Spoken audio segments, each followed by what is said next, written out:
Hey, if you love our show, How to Build an Audience, please consider giving it a rating on Apple Podcasts or wherever else you listen to this podcast. We are trying to help as many entrepreneurs, business owners, and creatives as possible through this podcast, and in order to build our audience, we need your help. A rating and review on Apple Podcasts bring more exposure to our show. Don't wait. I know you will say to yourself that you will do it later, but head over to Apple Podcasts now and drop a quick review. Thank you in advance. Now, let's get to the show. I think with all the big changes that were happening with Instagram and just feeling so defeated with engagement and no one seeing my content, I had zero control over it really. I was trying to do freaking hashtags and, just feeling defeated by it, that all of these people have chosen to follow me and Instagram's not showing my stuff to any, 2% of them. What is that? But I really took a step back, and I think one of the big ones that woke me up was the day that Instagram crashed. And it was during South by last year, and it was completely down. And it was kind of oh my God, if this went totally down, I've bet all of One Shell of an Adventure on Instagram, and they could delete it tomorrow and it's gone. And so that was kind of a big, ooh, we should probably do something about that.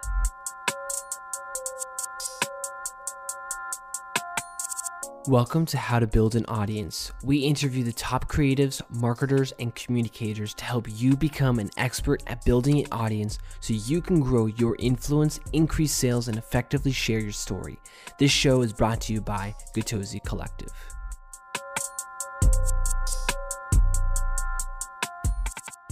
Hello and welcome to the 8th episode of How to Build an Audience. I'm your host, Matthew Gatozi. Do you ever sit at work and think, what if I just quit and traveled the world? Usually, we let the thought pass away after a few minutes. Not for Chelsea Bancroft. Today, I'm talking with Chelsea Bancroft, who is a travel blogger and an Instagrammer based in Austin, Texas. She worked at Oracle when she decided to quit and move to Australia and travel while being an au pair for a family. While she left home to travel, she started a blog to share with friends and family.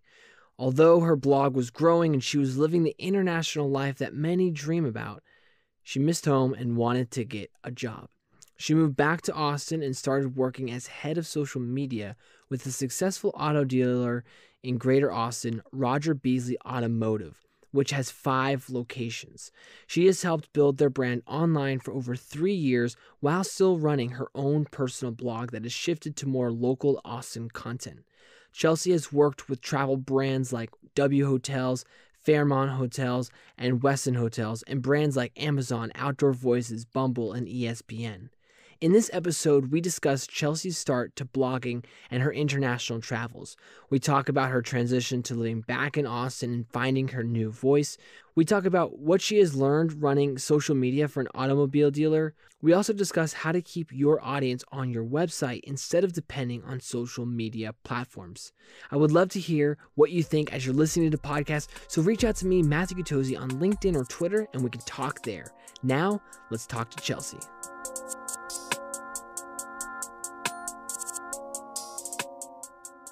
I call it a gap year, but it was after I graduated and after I worked for a year. I moved to Australia and worked as an au pair in Sydney. And so kind of when I was doing that, I already had a blog from a class project at UT. It was horrible. It was just awful. But I had the website and I had the space, and I had a bit of free time right before I was leaving. And so I was like, you know what? I'm going to redo this website to help keep up with my friends and family. So that's why I started it. I'm a creative person, and so I love taking photos. I have since I was in high school. So this also was a great way to kind of share that. Keeping in touch with people from Australia to these States, it can be kind of hard. And so, my family loved being able to do this. But as I'm a bit of I can't do anything half-assed. And so I like really looked into this and I was like, oh, this is something people do. Like they really blog. And so then I kind of did put real effort into it. And it wasn't just like a keep it up with friends. And so at the first, like, it was like I look back and I'm going right now with the free time I have, I'm going back through old posts and I'm just like, oh, why did I post that? But it really started as a way to keep up with friends and family as versus like, I'm going to blog and this is going to be my thing.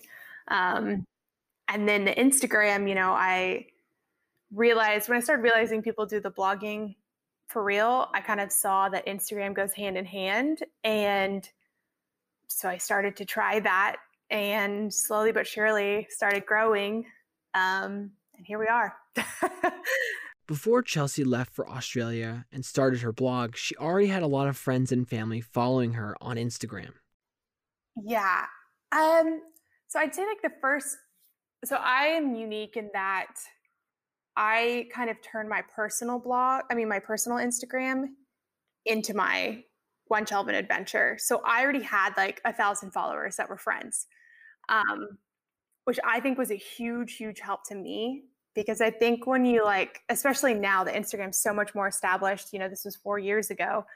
Um, if I see an account with 100 followers, I'm like, is this, what's going on? Or like, you don't know if it's new or, it's very, very hard to start with like no other followers. Um, so I, I was lucky that I did the personal to blog kind of thing. Pretty quickly into her trip, she noticed her Instagram was taking off. I think it was honestly just kind of a combination. Like I realized, using hashtags, you could get more likes. And back then I was like a lot more focused on likes and like that's what my measure of success was. And then with my blog, my website, I I did blog posts, but it wasn't once I Instagram took a lot less time than website did. And so that kind of fell off. And I'm like, oh, well, I can do Instagram. All I have to do is, interact with people and comment. And, I'm in Australia, so people think it's cool and want to follow me. Um, so, once I started to gain momentum and started really looking into how and like, getting into these like comment pods, it was a lot of work and started growing. Then I was like, all right, this is cool. Yeah. You just mentioned like a comment pod, which to people that don't know what that is, it's a group. You kind of join a group and you post that you've posted and you get a bunch of people to kind of comment right away and basically helps everybody engage in their post. So do you think that part of building an audience for you was knowing people and having people help you kind of push you along with your engagement to kind of get that more of an organic reach than you would have on your own? For sure. So, how the Instagram algorithm, like, and no one knows how it works, but back 4 years ago, it was a lot more focused on like comments and like getting seen and all of this. And so, like, God, I was in like 5 different comment pods, like just trying to keep up. And granted, I was an au pair at the time, like a nanny, and so, you know, it wasn't that much to keep. I mean, it was a lot to keep up with, but it wasn't. I didn't have a full-time job, and they'd take a nap, and I could just fire it away, whatever. And so it was a lot to keep up with, and it did help interacting with other big travel accounts. There was one account that she really helped me. Like we would put into our comment pod, like, I'm having trouble with this. And then, it actually was a really helpful way to grow with the mentorship of some of the people. And yeah. Yeah, no, I think that's a lot, huge. I think mentorship is like really important, having people like a yeah, community around you that will engage, because they're also going to be people, they're going to be the kinds of people that will share your account, will share with your friends, right. oh, look at what my friend is doing. And that's where those are your best marketers, not yourself, but your Yeah. friends and the people that really want to engage. So what's interesting about your story is that you go from traveling the world and it's this awesome, everybody thinks that this is like the most appealing, like luxurious lifestyle. And Yeah. then you decide, I'm going to move back to Austin and I'm going to work a regular job. Why did you decide to do that and not kind of go in the path of like, I'm just going to now travel the world and just take photos at hotels and resorts and just kind of be this digital nomad? Because that, I mean, especially now, but even Yeah. 4 years ago, that's like the dream life. Like you basically Right. had it and you decided to come back. Why? So didn't have that life. It looked like that from how Mm, I would post. And so I was an au pair for a year. So I lived with a family in Sydney for a year. I was just able to travel from Sydney. My visa ended. I had a year visa. I also didn't like, again, I was serious about blogging and Instagram, but I didn't understand like the business side of it. Kind of for me, like growing was awesome because I would get a free place to stay or like, get to be on a tour for free. And that was awesome for me. Like the thought of being paid to do those things didn't even cross my mind. Like I was just like, I get to go on this 1 week trip to New Zealand and for free. Like I paid for my airfare and that's it. And and that was my first big sponsored thing. And I was like freaking out because it was awesome. But that's like, you can't sustain, like, if you're not making money elsewhere, like that's not, free trips are great, but like you still have to, like, it's hard to go from trip to trip. Um, I also felt like I was ready to come back. Like I really miss my family. Um, and in a dream world, I kind of wanted to get, like, I had thought about getting a remote job and then traveling like that, and being able to work remotely. But it was hard to find one. And I'm not, if you're a coder or something like that, you're set. But I'm not. And so I looked for a while. Like I was home for about a month, and then I missed Austin. I absolutely love Austin, and so I decided to come back to a job and kind of figure it out from there. Um, yeah, and here you are. and here So I am. yeah. So with that, like being a switch, like so many people, you started growing this following abroad, and Yeah. obviously people are super excited about that. But how was it hard for you to kind of shift to being more local? Obviously, Austin most of the time. You still travel, you still are posting your trips and stuff, but obviously just not the same as being nomadic or an expat. So Right. how was that shift for you in terms of how you created, but then also for your following? Did it affect your following, or were you able to grow your following? No, it for sure affected my following, and it affected like how I was posting because I was just kind of lost on what to post. Like I just didn't feel inspired. Like I was glad to be back and I love Austin, but there's something about like traveling and the photography that you just, like, I just see things and I'm like, oh, I just want to share this. And I just didn't get that. So I definitely like stopped posting for a while. Like it was when I was in Australia, I was posting every single day, like dedicating all this time. And I would go weeks without posting when I first got back. I didn't know what to post, and I was so still consumed with like being on the perfect post time to make sure I got the optimal amount of likes and like being present. So like I'm like ashamed to say this kind of, but like when I was traveling all through Asia after Australia, I didn't post 90% of the content that I have because like I only had Wi-Fi at certain times, and I'm like, well, if I post this, it's not going to do well, and I'm just like, I hate, but that was such like a focus for me because it's kind of all I had. And so, I felt that again when I got back and I didn't have all this travel content, and you can only stretch so much. It was hard.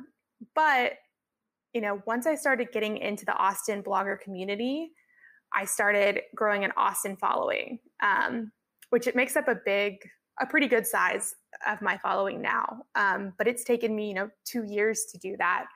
And, you know, it's good now, like, and it's helpful. And I'm trying to do Texas travel or whatever, but it's still hard.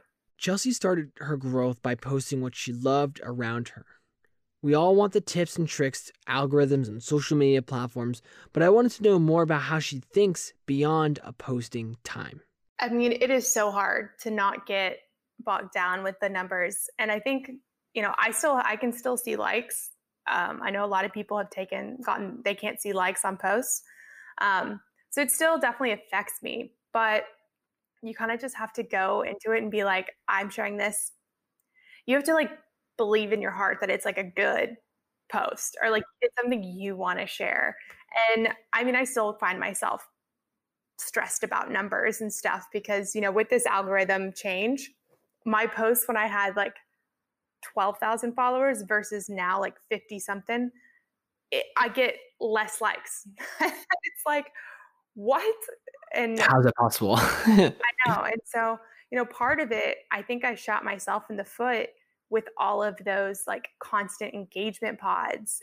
And because at the time, like I was able to keep up and I had so many and like, it seems like all this stuff. Now I don't do that. I can't keep up with 5 different comment pods and, hours on Instagram. I'm lucky if I open it twice during the day with my full-time job. And so, I think that can hinder it if you can't keep that up. And I feel like no one can keep that up. I mean, it's like so much to be on your phone. And I would say though, if you're starting out, like to just share what you want and like have a purpose and a meaning behind it, or just share fun photos. Like do what makes you happy, because if you're not, I feel like that'll show through kind of in the end. Yeah, I think that that's so important. It's just like sharing because you love to create. And I think that's a lot of times people are focused on creating to get, some sort of results, whether that becomes a certain lifestyle or creating a business or whatever. And not Yeah, to say that social media can't help that, be a vehicle for for that. But if sure. you don't love to create just to create, then it's going to be a terrible ride. Like you may get the results, but it's not fun creating. And it's like, what's the point? Because once you get to the top of the mountain, it's like you didn't, it's not enjoyable, Yeah. And so I love that advice that you gave.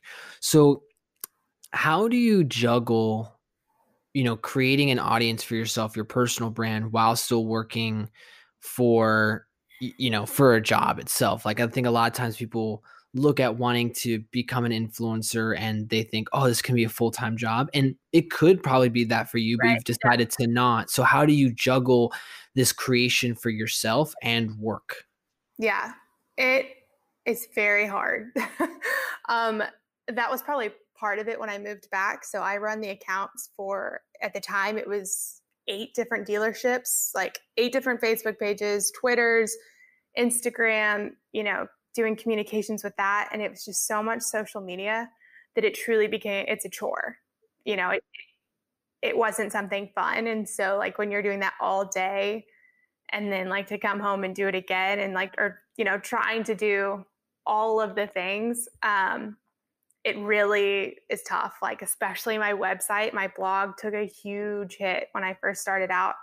um, so it's hard, it's really hard. I've started, with the coronavirus and quarantine, there's not been all the events that I normally go to, and so I've had a lot more time to work on my website. And it's kind of starting to fuel that again. And I'm trying to get back into really writing, because I think I do get bogged down by Instagram and the likes and all of that. And in the future, my website is all that I have. Like I own my website and I've worked super hard. And I think there's like amazing content on there that I can't share, like stuff that I can't just share on Instagram. And so that's been my big focus right now. But it's hard when you have a full-time job, especially I feel like if it's in social media, it's just like so much. And yeah, it's hard, Yeah, but I definitely. try. But you're making it work. I'm And trying. yeah. So it's interesting, like you said, about how your website's the only thing that you hold. And I want to talk a little bit about that because that's actually a concept that I talk to a lot of clients and potential people of like, focus on your website first. Like, although social media is great, but you've been talking about algorithm changes and the engagement's low, and now there's going to be new platforms and like TikTok's here where it wasn't before, and so obviously, social media is important and there's a lot to it, but websites have always been around forever, since the internet, and it's also something you can completely own. You own the domain, you own the design of it, you can control that. So tell me why you see websites as super important, especially moving forward as social media changes, even how Instagram changes.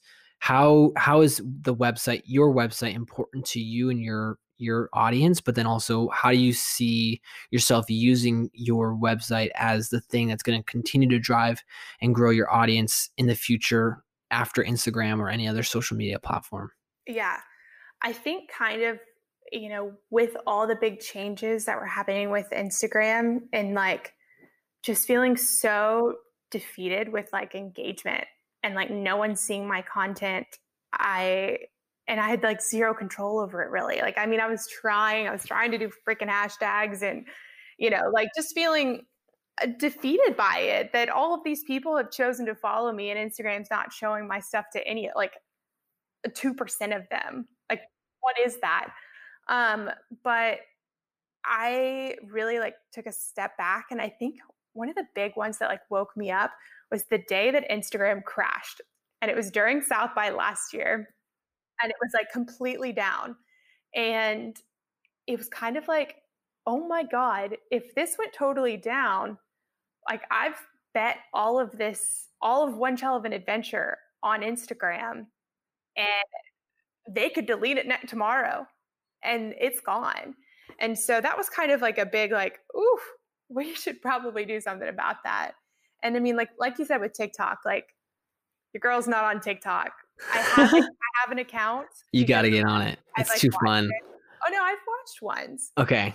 I'm like, I have a full-time job. I can barely keep up with my website and Instagram. I'm like, I can't spread myself any thinner, like to try and do freaking TikTok, which I think is awesome. And I'm like sort of jealous of the people that are like really seeing so much success from it. And then like that translate to Instagram. But I just don't have the capacity right now. And it's just not my thing right now. But, that's blowing up. And so, who knows what Instagram's going to be doing. And I just like, your website is what you have. And I make money, through ads and stuff on posts from years ago. And, my sponsored post from 2 weeks ago isn't making me any more money on Instagram. And so it was kind of like a conscious thing to be like, I need to focus on something I can control. And my website is that. And I feel like it has, when I go on a trip, I take like beautiful photos and that's great. But like you get the beautiful photo on Instagram. But if you're trying to plan a trip, to Spain, like you need more than a pretty photo on Instagram. So like when I write full itineraries and have links to everything and like all of that good information, like that's where the value is on my website. And I need to like put more effort into that one, I think. I interviewed Chelsea back at the beginning of May of 2020, and as of today, August 10th, 2020, President Donald Trump signed an executive order to ban TikTok unless a U.S. company buys TikTok. Chelsea's point about controlling her website is now even more true today than in May because of the fact that no one can fully count on a social media platform. Understanding how to control your audience is key to keeping your audience over a long period of time. After the break, Chelsea talks about how she's building audiences for her work online. This podcast is presented by Gatozi Collective. We are a marketing agency in Austin, Texas that teaches entrepreneurs how to create content and market their businesses. We can do the marketing for you or teach you how to do it yourself. Are you confused about where or how you need to market your business or side hustle? We have a free course that will clarify your marketing strategy in 5 days that you can sign up online at our website, gatozicollective.com. Now, let's get back to the show.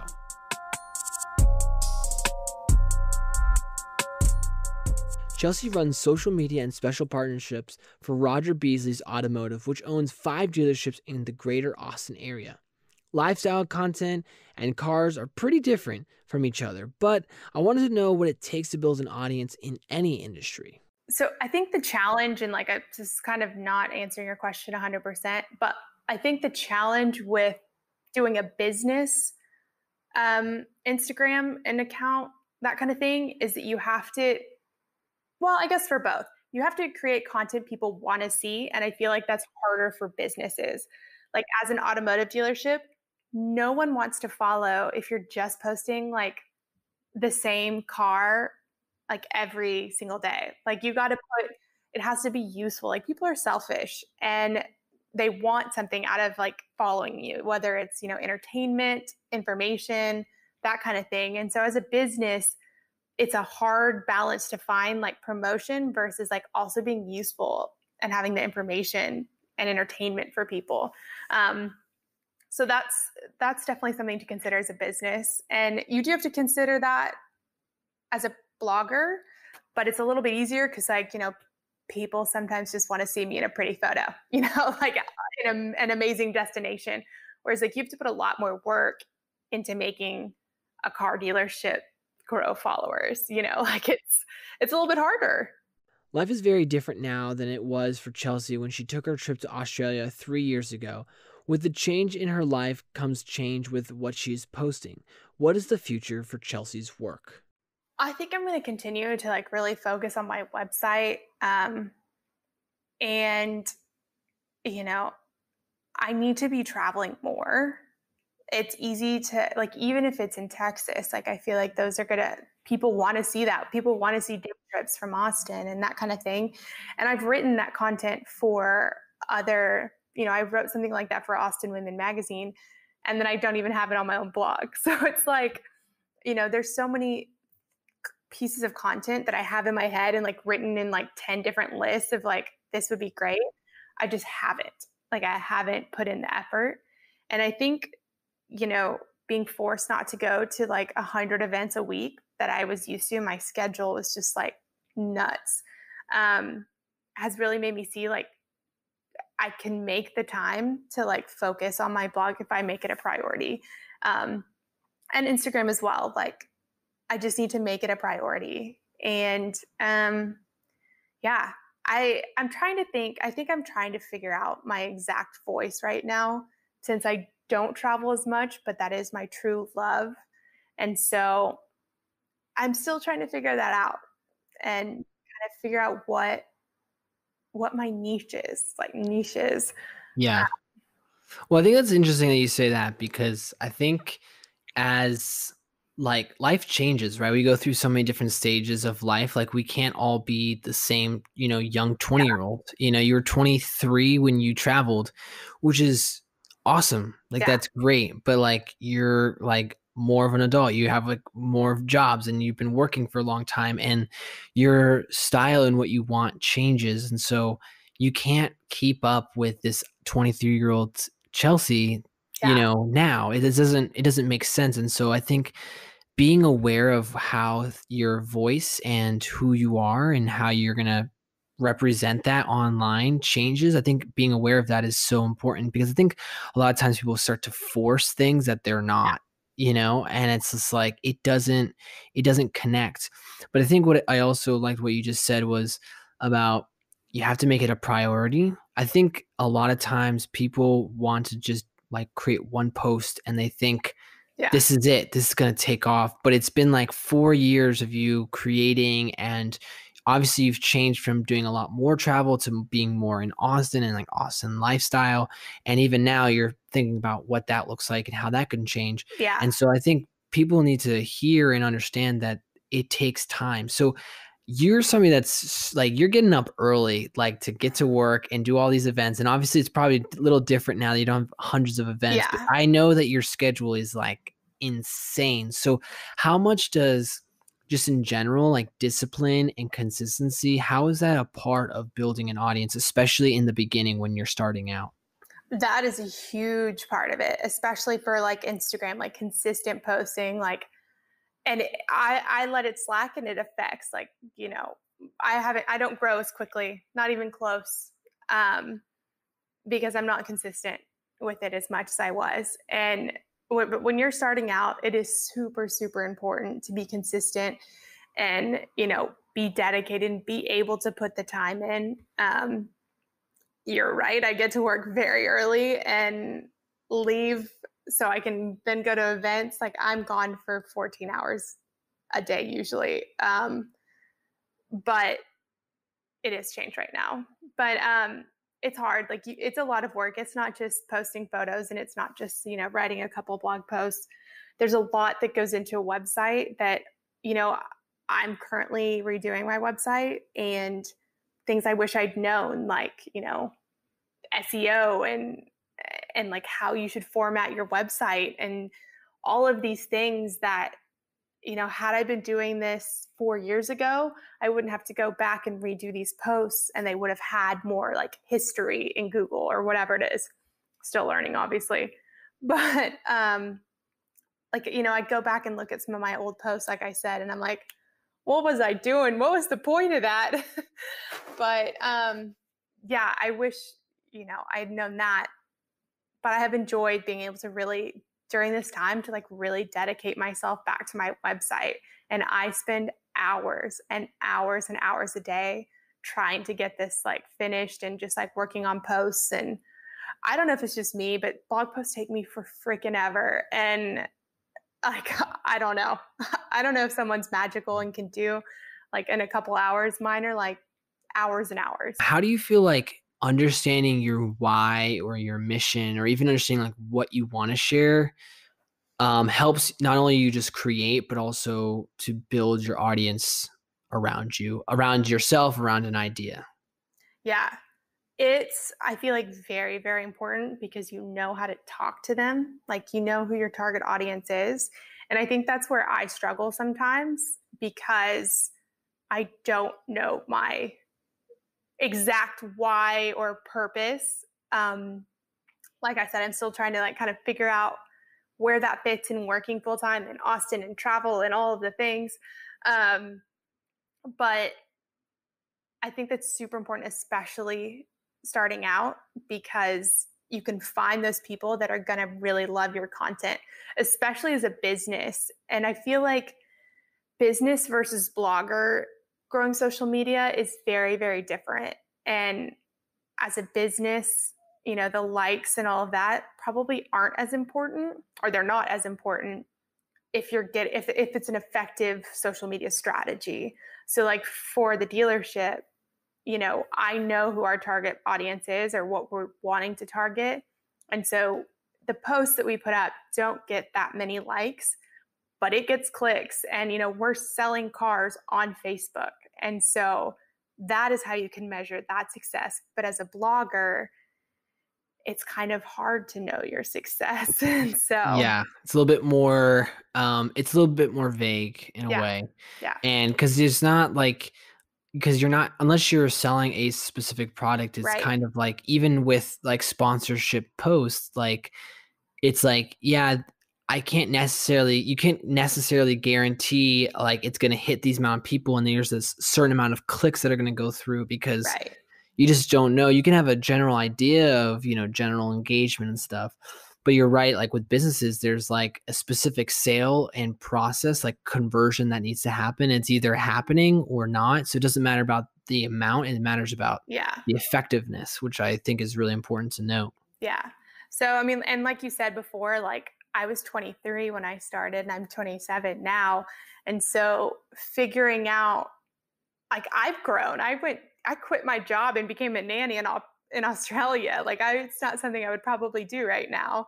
And so, kind of growing with my account, it's interesting to figure it out. And I'm feeling better about my blog than I have in a long time. And as much as I hate, being stuck at home and, you know, forced to slow down, it's been really good for my blog and for my Instagram. And it might not show on Instagram because I've definitely slowed down on posting, but my blog is like, I'm putting a lot of effort in past posts to really redo them and make them valuable. And I can see it in my traffic rising. And so even though no one's really looking at travel blogs right now, like you can see from where like the 15th of March was, and then it was my traffic, but it's slowly starting to get back, and I'm trying, and I'm feeling good about it, which is something I've not felt in a while, about really excited about my blog. So as we end the podcast, we will finish with a segment called Open Mic. We are going to end each episode by giving the guests a space to share about anything that is on their mind, more advice, or anything else that could be off-brand. I would say, like, I want to go back to the whole, like, really measuring yourself on vanity metrics, and people are mean on the internet. And so, I remember starting out and getting nasty comments. And that's one thing that I feel very strongly about, is like, it sucks to have someone be rude to you on the internet or just be awful. And, I remember taking every single thing personally. And unfortunately, like, you learn with time to grow thick skin. But for anyone starting out, and I still question like some of my posts, and I'm like, you're putting yourself out there and you're making yourself vulnerable and putting, that's you out on the internet, and it's open for anyone to attack, and to not be discouraged when or if that happens. Like I said, that I started my account on my personal account, and it was back when you could track who unfollows you. And so I would see my friends unfollowing me, because I was posting more, and it was like, kind of just out there. It wasn't like I was like posting friends photos. Like I maybe posted once a week and then posting every day, and seeing people unfollow me, like it hurt my feelings so much. But, in the end, like, you have to keep doing what you're doing. Like, don't let that discourage you, because now I have so many other followers that actually want to see my content. So I hate hearing or seeing about people being rude on the internet. Luckily, I don't get that many anymore. I just get creepers for the most part. But that is one thing that I feel strongly about, is like, don't let the haters get you down.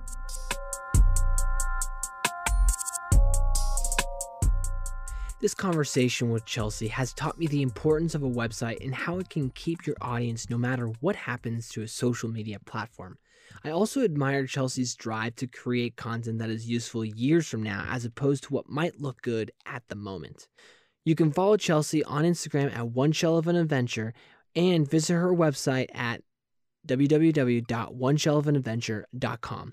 All of the links to Chelsea will be found in the show notes. Thank you, Chelsea, for being on the show. If you like this show, tweet me at Matthew Gutozzi. And if you really loved the show, drop a rating on Apple Podcasts or your podcast listening app. I will talk to you next week.